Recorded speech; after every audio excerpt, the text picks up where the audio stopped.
Guess what day it is? Sunday! And we're racing in Watkins Glen. NASCAR.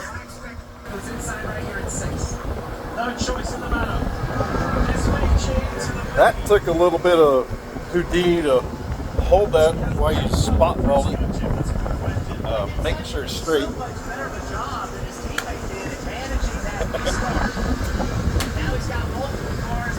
Yep. So I got those set up.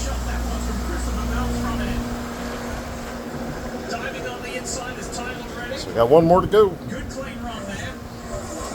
Man, once you get in the flow when you're welding, I'm telling you, I'm kind of painting myself in a corner here, but hey, oh yeah, we're going to be cutting some serious 45-degree angles with that for the braces from here to here.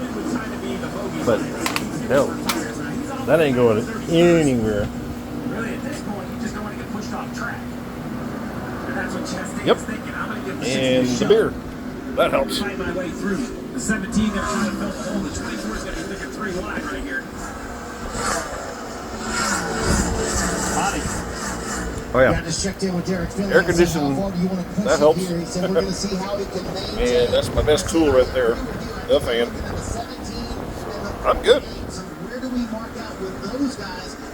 Alright, hope you guys are having a great Sunday. Turn the NASCAR race on.